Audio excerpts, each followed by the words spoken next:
course, something incredible that's happening around baseball is the Arizona Diamondbacks are finally starting to get recognized a bit for being the wagon that they are. And we took a look at the power rankings around baseball. We kind of like what we see from some of you. MLB.com, we're still not happy with you. But Jesse actually has his power rankings for Major League Baseball. So we wanted to take a look at those first. So Jesse, tell us a little bit about what you got here. Let's jump in. Let's jump in. So hey, the D-backs are on the list, Derek. They made it. That is the big news right there. We're not the worst. We're not the worst. Far from the worst. Worst. For those of you joining on audio, I'll go ahead and just run through them real quick, and then I'll highlight a couple of things. So here are my power rankings. We'll start from the bottom of my top 10. D-backs are number 10. New York Yankees number 9. Minnesota Twins 8. Orioles 7, Blue Jays 6, Rangers 5. Did not expect to be ranking the Texas Rangers as a top 5 team on May 18th, but here we are. Houston Astros 4, LA Dodgers 3, Braves 2, and the Tampa Bay Rays. I thought about not ranking the Tampa Bay Rays first, Eric, because they haven't played quite their brand of baseball that they had going over those first few weeks here recently. But, they still have far and away the best record in the league, so that's my top 10. A lot of American League East teams here in the top 10. Almost all of them, just missing the Red Sox. And the Red Sox didn't miss by that much. Not much, right? That's the scary thing. You obviously your biggest surprise here, as you said, was the Texas Rangers being up there at number 5. But really, if you've watched the Rangers, if you've seen their offensive output this year so far, that's not that far off base. I mean, they've been a very good baseball team. They really have. Yeah, the Texas Rangers, I think when I first made my list, I think I had the Rangers at like 7 or 8. And then I looked closer at some of the numbers with that baseball team. Derek, they don't even have Jacob DeGrom. Jacob DeGrom has missed significant time, continues to be out for them.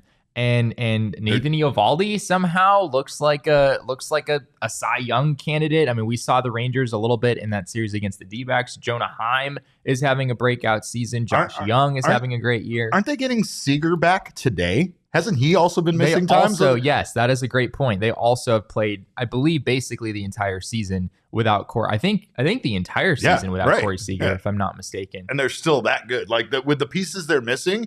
Can you imagine how good they'll be when they come back? And you know what? Much like the Rays team, you never know, right? Like sometimes it might be these guys getting an opportunity. It might be these guys, the young guys that maybe haven't been as good as they've been in the past, peaking right now. But it definitely feels like Major League Baseball is filled with young talent. And right now, those power rankings right there between the Orioles, Rangers, a lot of those teams appearing on your top 10 kind of shows that story of the youth movement in baseball here a bit.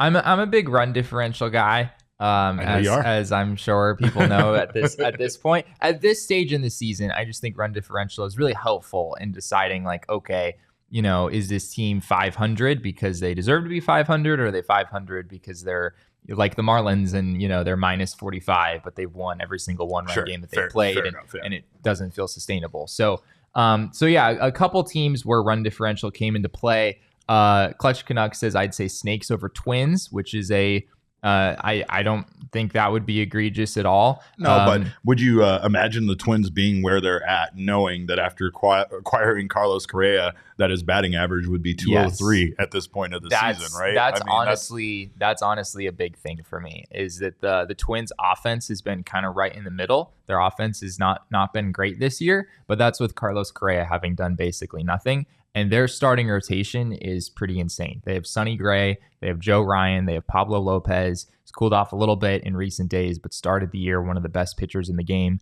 Their starting rotation has a lot more depth than the Diamondbacks starting rotation does. And they also have some guy named Joan Duran, who was a one-time Diamondbacks prospect who throws 102 miles an hour and is one of the best relievers in the game. Thanks for reminding me of that. The pitching side for the Twins is so significantly better than the D-backs for me, that even though the D-backs have the better offense, I'm siding with the Twins just by a slight margin for right now. And pitching is, I mean, like it's the old adage in football, like defense wins football games, right? Yeah. Like at the end of the day, at the end of the year, pitching is really what's going to make you a great baseball team.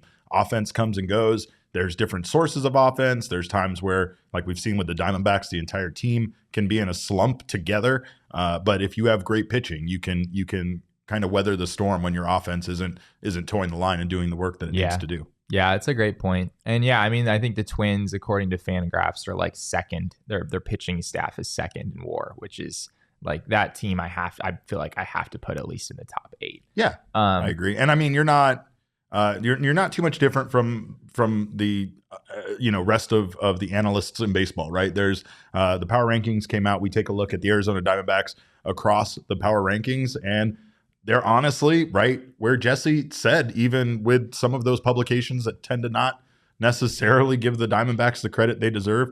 USA Today has them ranked as the 9th best team in baseball. The Athletic has them ranked right where Jesse has them, as the 10th best team in baseball. ESPN has them ranked 11th. CBS Sports has them ranked 12th. And for some inexplicable reason, MLB.com has them ranked 15th because they just like to leave things That's the way pretty they were. crazy. It takes a little bit of boldness to rank a team that's 25-19 and has outscored their opponents and is 5th in league in batting average like the D-backs are, and say that's the 15th Here's why. best team in the Starting league. rotation. MLB.com still has a lot of questions about starting rotation when it comes to this team, and it is fair. It's a fair, we are excited about Brandon Pfaadt being on track, but as it stands, he's had more bad starts than he's had good starts so far in his major league his career. ERA still starts with an 8, so it's gonna take a little while for people to believe, understandably. But for the most part, I think we all kind of want to just see him trending in the right direction, which we feel like he is. We feel like we know Brandon Pfaadt is better than what he's displayed so far in his 3 outings. Let's hope so. Let's hope so, right? But again, MLB.com is taking more of a prove it approach, and honestly, rightfully so. Like we talked about with Dre Jameson and Ryan Nelson so much with this team, both of those guys were just ridiculously good to start their career last year, and now this season, it's no knock at them, but they've actually kind of leveled out more to what their numbers were expected to be as major league, starters. So hopefully they can, still keep plugging along. Ryan Nelson's start was very good. Maybe not as long as we'd like to see it, but it was a very good start and very encouraging as far as, going forward for him. But it's still the Oakland A's, so we don't want to get too excited about anything.